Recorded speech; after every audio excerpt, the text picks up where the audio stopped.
Hi friends, welcome back to our channel PSR. Good morning friends ఈ వీడియోలో మనం అనంతపురం మార్కెట్లో ఇప్పటివరకు జరిగిన యాక్షన్ ప్రకారం టాప్ ధరలో ఎంత పడుతున్నాయో తెలుసుకుందాము. 1-2 మండీల్లో అయితే యాక్షన్ కంప్లీట్ అయిపోయింది. ఇంకా మిగతా మండీల్లో అయితే యాక్షన్ జరుగుతూ ఉంది. ఇంకా ధరల విషయానికి వస్తే ఈ థర్డ్ క్వాలిటీ టమాటాలంతా 70 రూపాయల నుంచి 130 రూపాయల దాకా అయితే కొనుగోలు చేస్తున్నారు. 70 రూపీస్ టు 130 రూపీస్ వరకు అయితే కొనుగోలు చేస్తున్నారు థర్డ్ రకం క్వాలిటీ.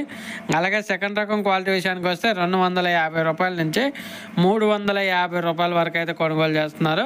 250 రూపీస్ టు 350 రూపీస్ వరకు అయితే కొనుగోలు చేస్తున్నారు సెకండ్ రకం క్వాలిటీ. అలాగే ఫస్ట్ రకం క్వాలిటీ టాప్ ధరలు చూసుకుంటే ఇప్పటివరకు జరిగిన యాక్షన్ ప్రకారం 370 రూపాయల నుంచి 480 రూపాయల వరకు అయితే జరిగింది టాప్ ధర. 370 రూపీస్ టు 480 రూపీస్ వరకే జరిగింది అనంతపురం మార్కెట్లో 15 కేజీల బాక్స్. ఓకే ఫ్రెండ్స్, వీడియో నచ్చితే లైక్ చేయండి, షేర్ చేయండి, కామెంట్ పెట్టండి. అలాగే మన ఛానల్ కంటిన్యూగా ఫాలో అవ్వండి.